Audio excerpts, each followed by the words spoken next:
On a sunny day in Gateshead, there are some friends they won't be meeting at Ayton Care Home, 5 in total, though some will count more than others. 90-year-old Jean Hutchinson died in hospital with COVID-19. Her death will be included in the daily statistics. 81-year-old Eddie Hall died at the home, so his death won't be added. When I think about them, I think of their good memories, because otherwise we just cry a lot, as we've cried quite a lot the last 2 weeks. Their carers grieve for them both just the same and don't see why the data should discriminate. When you're going into a room and you're seeing people deteriorate in front of your eyes, like we're holding their hands because their family can't. All residents are still part of the population. They shouldn't be forgot about. Why should they be forgot about? Because they've died under our care. 4 residents here are still isolating in their rooms with symptoms, but only one has been given a test. It is hard to be the manager when you don't know what you're dealing with. What is it that's upsetting you?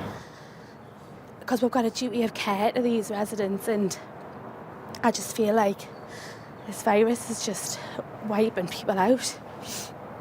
And it's really, really hard to watch. Do you feel like you're getting any support? From the company, yes. But from the government and public health, no. Absolutely not. Today, there was at least some data covering care. The Office for National Statistics recording 406 deaths outside hospitals in England and Wales, including 217 in care homes, 33 in hospices and 136 in the patient's own home. That's about 10% of all deaths. The rest were in hospital. But the data only goes up to April the 3rd. The infection is inevitably going to spread.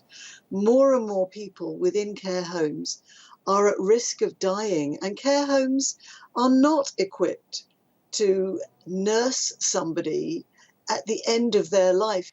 But this evening, some sign that recognition is coming, at least in the statistics.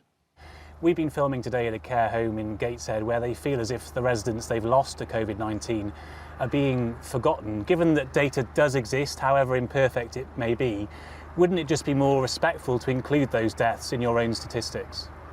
I'd say to all those people working in care homes up and down the country, whether it's the people in them, whether it's the people looking after them, you've absolutely not been forgotten. In terms of the data, there's absolutely no desire not to respect what's happening in care homes, and to actually working with the ONS to speed up the publication of that data. Though no promises about when.